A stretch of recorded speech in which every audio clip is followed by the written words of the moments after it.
오늘 우리에게 주시는 하나님의 말씀은 누가복음 22장 14절에서 23절까지의 말씀입니다. 누가복음 22장 14절에서 23절까지의 말씀입니다.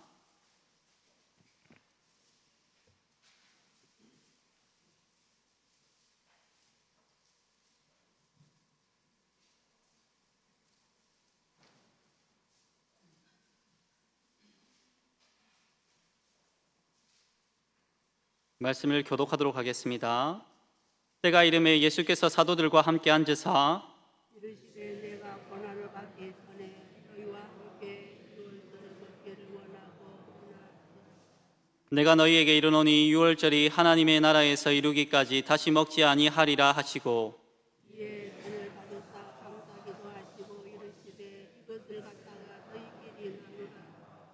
내가 너희에게 이르노니 내가 이제부터 하나님의 나라가 임할 때까지 포도나무에서 난 것을 다시 마시지 아니하리라 하시고 또 먹기를 받으시고 그들에게 주시며 이르시되 이것을 너희를 위하여 쓰면 되고 너희가 이를 향하여 나를 기념하라 하시고 저녁 먹은 후에 잔도 그와 같이 하여 이르시되 이 잔은 내 피로 세우는 새 언약이니 곧 너희를 위하여 붓는 것이라. 떠나거라 나를 하는 자의 손이 나와 함께 상위에 있도다. 인자는 이미 작정된 대로 가거니와 그를 파는 그 사람에게는 화가 있으리로다 하시니 그들이 서로 묻되 우리 중에서 이 일을 행할 자가 누구일까 하더라. 아멘. 오늘은 성찬의 참여자가 되자라는 제목으로 말씀을 증거하도록 하겠습니다.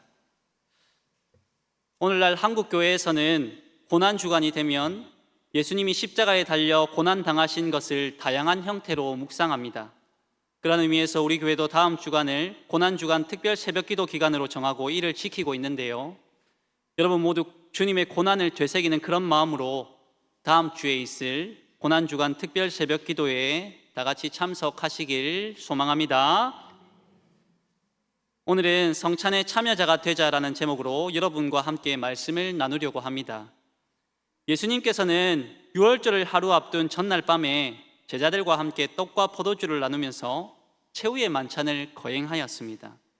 그것을 기념해서 오늘날 한국교회에서는 성찬식을 거행하고 있는데요. 그래서 우리 교회도 다가오는 주일에는 성찬식을 거행할 예정입니다.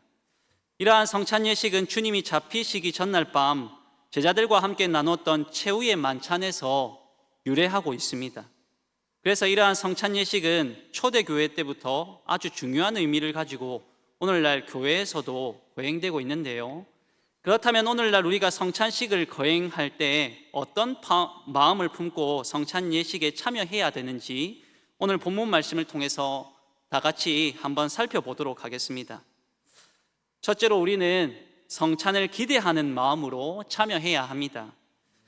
여러분, 성찬이 거행될 때 형식적으로 참여하지 말고 우리는 성찬을 기대하는 마음으로 그 예식에 참여해야 한다는 것입니다. 누가복음 22장 14절에서 15절 말씀을 다 같이 한번 읽어보도록 하겠습니다. 누가복음 22장 14절에서 15절 말씀입니다.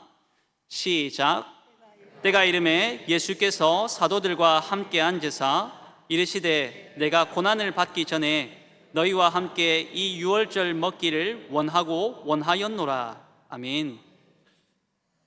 그 당시 대부분의 이스라엘 백성들은 유월절이 다가오면 머나먼 길도 마다하지 않고 예루살렘 성전으로 나아갔습니다. 그래서 유월절이 다가오면 예루살렘 근처는 사람들로 장사진을 이뤘는데요. 왜냐하면 이스라엘 백성들은 유월절에 대한 기대감이 아주 컸기 때문입니다. 유월절이 큰 명절이기도 했죠. 그래서 대부분의 이스라엘 백성들은 유월절이 다가오기 전에 그 근처에 숙소를 마련하고 그날이 다가오기만을 손꼽아 기다렸습니다. 물론 예수님도 유월절에 대한 부푼 기대감을 안고 그날을 기다렸을 것입니다. 다만 예수님이 품고 있던 기대감은 여느 이스라엘 백성들이 품고 있던 그런 기대감과는 달랐을 것입니다. 아마도 주님은 유월절이 되면 자신이 십자가에서 어떤 죽음을 맞이할 것인가라는 그런 의미심장한 기대감을 품고 그날을 기다렸을 것입니다. 그래서 주님은 유월절이 되기 전에 제자들과 함께 식사할 만한 자리를 이미 마련하고 있었는데요. 그것을 우리는 소위 최후의 만찬이라고 부릅니다. 그 만찬이 바로 오늘날 우리가 드리는 성찬식의 시작이라고 그렇게 볼 수 있을 것입니다. 한편 주님은 제자들과 식사할 만한 자리를 어떻게 준비했냐면, 주님이 이미 제자들과 식사할 만한 방을 이미 예비해 놓으셨으면서 제자들에게 유월절에 식사할 만한 큰 방을 너희가 한번 찾아보라 라고 그렇게 말하는 것입니다. 그것이 누가복음 22장 8절 말씀에 잘 나타나 있는데요, 우리가 이 말씀을 다 같이 한번 읽어보도록 하겠습니다. 시작. 예수께서 베드로와 요한을 보내시며 이르시되 가서 우리를 위하여 유월절을 준비하여 우리로 먹게 하라. 아멘. 예수님은 유월절이 다가오기 전에 식사할 만한 큰 방을 제자들에게 한번 알아보라 라고 그렇게 지시했습니다. 주님께 그런 말을 들은 제자들은 사실 너무나도 의아하게 생각했죠. 왜냐하면 유월절이 다가오기 하루 전에는 예루살렘 성전 근처에서 큰 방을 구하기가 너무나도 어려웠기 때문입니다. 다시 말하자면 이스라엘의 유월절 하루 전에는 그만큼 많은 제자들이 모두 들어갈 만한 큰 방을 잡기가 쉽지 않았던 것입니다. 그 사실을 예수님도 익히 잘 알고 계셨을 것입니다. 그럼에도 불구하고 주님은 제자들에게 다 같이 유월절 식사를 나눌 만한 큰 방을 제자들에게 찾아보라고 그렇게 말했던 것입니다. 그런 상황 속에서 제자들이 주님께 순종하는 마음으로 방을 찾아봤지만 그들의 힘으로는 도무지 모두가 머물 만한 큰 방을 찾을 수가 없었던 것이죠. 아마도 제자들의 마음 한켠에는 이런 생각이 들었을 수도 있을 것입니다. 도대체 이런 성수기에 어떻게 그만한 방을 구하라는 것인가 라는 그런 마음이 들었을 수도 있었을 것입니다. 그런데 예수님께서는 그런 상황에 처한 제자들에게 그분이 미리 예비하신 곳을 하나 알려주시는데요, 그곳이 어디냐면 바로 예루살렘 성전 안쪽 우물 곁에 있는 곳이었습니다. 주님은 그곳을 가리키면서 그곳에 들어가면 물 한 동이를 지고 나오는 사람을 만날 것인데 그를 따라가면 집주인을 만날 수 있을 것이라고 그렇게 말했습니다. 거기서 집주인을 만나면 그에게 큰 방을 제공해 달라고 부탁하라는 말을 제자들에게 그렇게 건넸던 것이죠. 제자들이 그 말을 따르자 정말로 우물 곁에서 한 사람을 이렇게 만나게 되었습니다. 그리고 주님의 말대로 제자들이 그에게 방을 제공해 달라고 부탁하자 그가 제자들이 모두 다 머물 만한 커다란 다락방을 하나 제공해 줬습니다. 이처럼 제자들은 주님의 말씀에 그저 순종했을 뿐인데 안 될 것 같은 일이 되어지는 그런 은혜의 역사를 이 제자들이 경험하게 된 것입니다. 우리도 주님의 말씀에 그저 순종하기만 하면 안 될 것 같은 일이 되어지는 그런 은혜의 역사를 경험하게 될 줄로 믿습니다. 한편 그 당시 제자들에게 큰 다락방을 제공해 준 사람이 누구냐면 여러분이 잘 아시는 마가복음의 저자였던 마가였습니다. 그렇습니다. 주님은 유월절 식사를 위해서 마가의 다락방을 미리 예비해 두셨던 것입니다. 그래서 제자들이 머물 곳을 찾지 못하자 주님은 누구를 찾아가서 어떻게 부탁하면 모두가 머물 만한 방을 찾을 수 있는지 이 제자들에게 상세히 알려줬던 것이었습니다. 이처럼 주님은 제자들과 함께 식사할 만한 그 자리를 이미 다 예비하고 계셨던 것입니다. 그것은 오늘날 교회에서 드려지는 성찬식도 마찬가지입니다. 주님은 우리보다 먼저 오셔서 성찬식을 모두 다 예비하고 계신다는 것입니다. 그렇다면 우리는 어떤 마음을 품고 그 성찬 예식에 참여하고 있습니까? 또 그 성찬 예식에 참여해야 합니까? 바로 성찬을 기대하는 마음으로 우리는 성찬 예식에 참여해야 한다는 것입니다. 그것이 성도 본연의 자세인 줄 믿습니다. 그동안 여러분들은 매번 드려지는 성찬을 과연 어떤 마음으로 참여하셨습니까? 기도하는 마음으로 성찬에 참여했습니까? 아니면 형식적인 마음으로 성찬에 참여했습니까? 오늘 이 시간부터는 다가오는 성찬 예식에 기대하고 사모하는 마음으로 그 성찬 예식에 참여하시기 바랍니다. 그렇게 성찬에 참여할 때 주님께서 여러분에게 예비된 은혜를 부어 주실 줄 믿습니다. 여러분, 그 사실을 믿으시는 우리 모든 수정로교회 성도님들 다 되시길 간절히 소망합니다. 둘째로, 우리는 성찬의 의미를 되새기는 마음으로 성찬에 참여해야 합니다. 우리가 성찬에 참여할 때 예수님의 십자가를 기억하는 마음으로 성찬에 참여해야 합니다. 누가복음 22장 17절 말씀을 다 같이 읽어보도록 하겠습니다. 누가복음 22장 17절 말씀입니다. 시작. 이에 잔을 받으사 감사기도 하시고 이르시되 이것을 갖다가 너희끼리 나누라. 아멘. 주님은 제자들과 함께 식사 자리에서 떡과 잔을 이렇게 나눴습니다. 그러면서 주님은 그들에게 장차 자신이 감당해야 할 십자가의 고난이 뭔지 제자들에게 이제 상세하게 가르쳤는데요. 그때 주님이 제자들에게 나눴던 떡과 잔은 출애굽을 기념하는 그런 차원이 아니라 주님이 십자가에서 산 제물이 될 것이라는 것을 의미하는 그런 떡과 잔이었던 것입니다. 그래서 예수님은 앞으로 유월절을 기념할 때 더 이상 구약의 율법을 따르지 말고 떡과 잔으로 자신을 기념하라고 그렇게 제자들에게 말하며 그것을 가르쳤습니다. 그것이 마태복음 26장 26절에서 27절 말씀에 잘 나타나 있는데요. 우리가 그 말씀을 다 같이 한번 읽어보도록 하겠습니다. 시작. 그들이 먹을 때 예수께서 떡을 가지사 축복하시고 떼어 제자들에게 주시며 이르시되 받아서 먹으라. 이것은 내 몸이니라 하시고 또 잔을 가지사 감사기도 하시고 그들에게 주시며 이르시되 너희가 다 이것을 마시라. 아멘. 그렇습니다. 주님은 제자들에게 떡을 이렇게 떼시며 뭐라고 말씀하셨냐면 이 떡은 자신의 몸을 의미한다고 그렇게 말씀하셨습니다. 떡은 자신의 몸을 의미한다고 말씀하셨습니다. 이어서 주님은 제자들에게 잔을 나누시고는 그 잔은 자신의 피를 의미한다고 그렇게 말씀하셨죠. 그리고 주님은 제자들에게 앞으로 떡과 포도주로 자신을 기념하라고 당부했던 것입니다.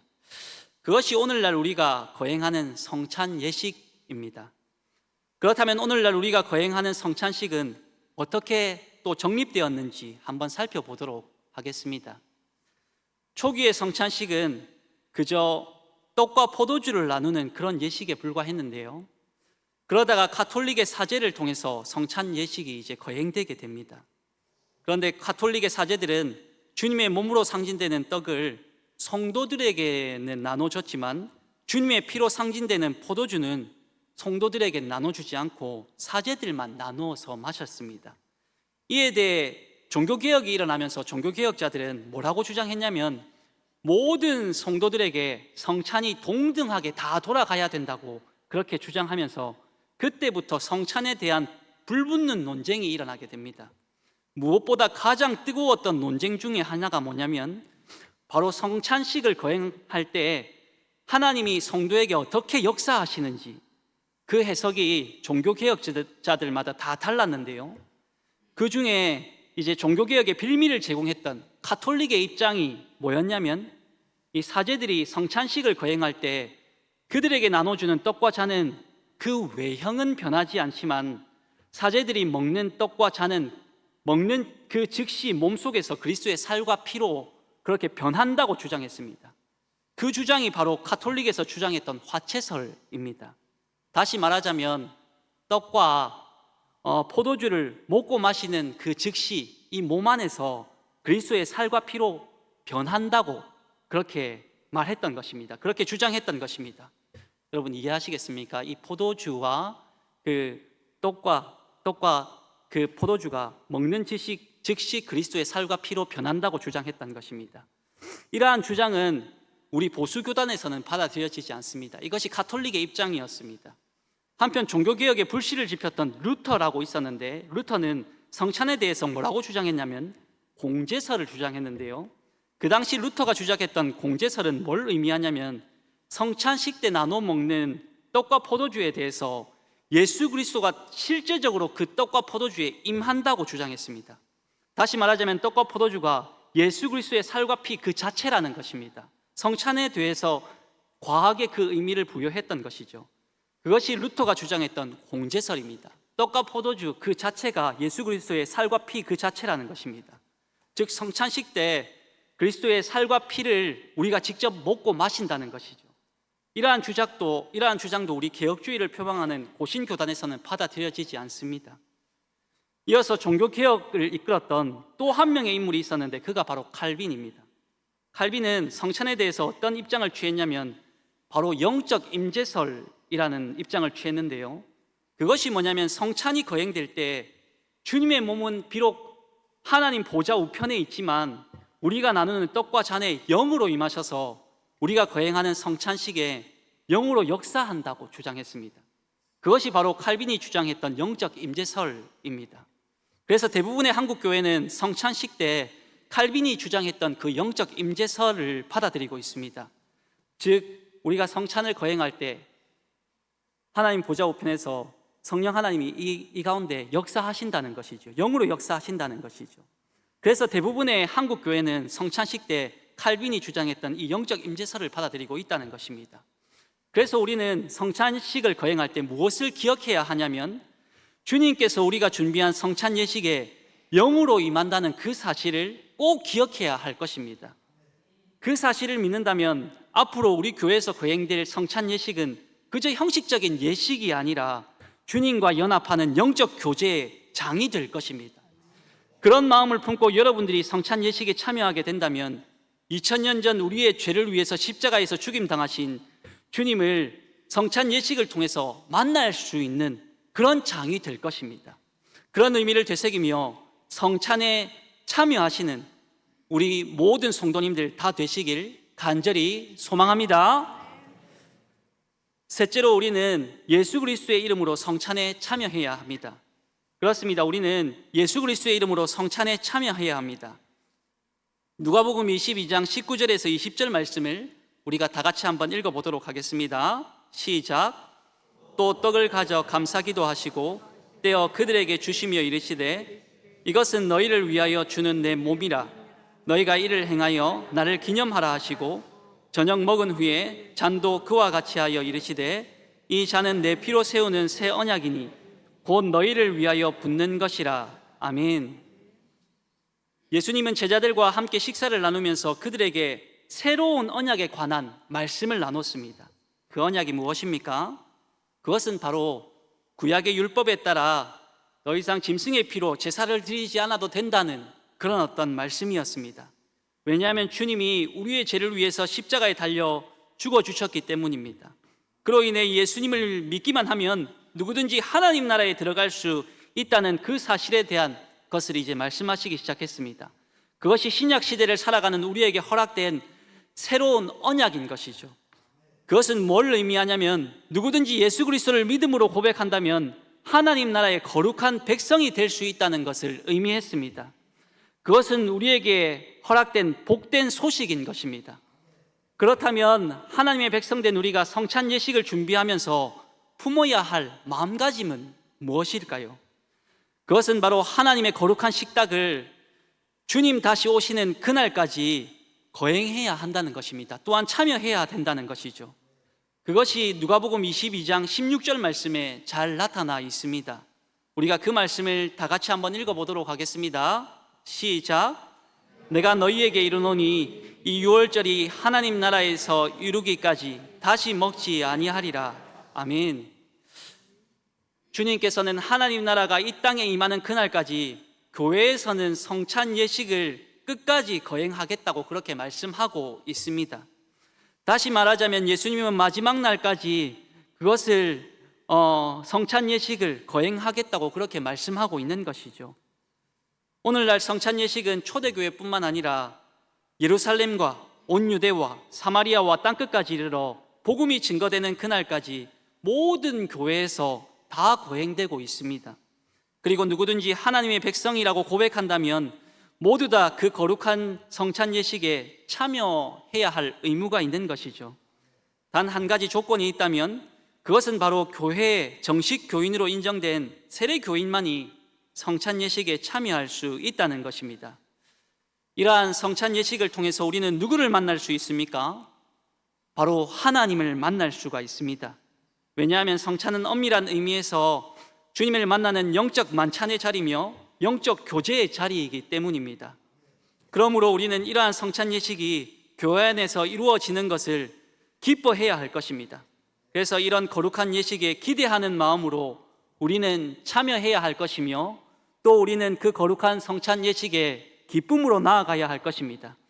그렇게 할 때 주님께서 그런 모습을 보고 우리의 모습을 보고 기뻐할 것입니다. 이 시간 여러분 모두 주님의 거룩한 성찬에 기대함으로 참여하시는 성찬의 참여자가 되시길 간절히 소망합니다. 이제 말씀을 맺도록 하겠습니다. 성도 여러분, 이 땅을 살아가는 동안에 교회의 3대 표지 중에 하나인 성찬을 기대하는 마음으로 이번 주에 있을 성찬 예식에 참여하시기 바랍니다. 오늘 이 시간 여러분의 가족과 여러분이 관계하는 주변 사람들이 하나님의 거룩한 식탁에 참여할 수 있도록 독려하십시오. 그리고 여러분이 먼저 성찬의 의미를 생각하시고 그 뜻을 널리 증거하시길 바랍니다. 마태복음 22장 말씀에서는 잔치자리에 오지 않는 사람은 밖에 버려져 슬피 울며 이를 갈미 있을 것이라고 그렇게 말씀하고 있습니다. 여러분, 성찬은 주님이 마련한 잔치자리와도 같습니다. 그러나 주님의 자리에 참여하지 않은 성도는 주님의 백성이 되기를 싫어하는, 거부하는 그런 성도라고 할 수 있을 것입니다. 그러므로 여러분은 이번 주간에 있을 주님의 성찬에 그동안 보이지 않던 성도들까지 다 독려하셔서 그렇게 다 같이 참여하시길 소망합니다. 그것이 성도된 본연의 자세인 줄 믿습니다. 오늘 이 시간 성찬에 참여하기를 결단하면서 성도된 본분을 다하시는 우리 모든 수정로 교회 성도님들 다 되시길 간절히 소망합니다. 이 시간 기도하겠습니다. 살아계신 하나님 아버지, 이 시간 우리가 성찬에 대한 의미를 되새기게 하여 주심을 감사드립니다. 성찬에 참여하는 참여자가 될 수 있도록 도와주시고 다가오는 성찬을 기대하는 마음으로 나아갈 수 있도록 도와주시옵소서. 그런 마음으로 언제나 감사하며 나아갈 수 있도록 도와주시고 기쁨으로 나아갈 수 있도록 도와주시며 기대하는 마음으로 나아갈 수 있도록 도와주시옵소서. 감사하며 이 모든 것 드리고 주 예수 그리스도의 이름으로 기도드립니다. 아멘.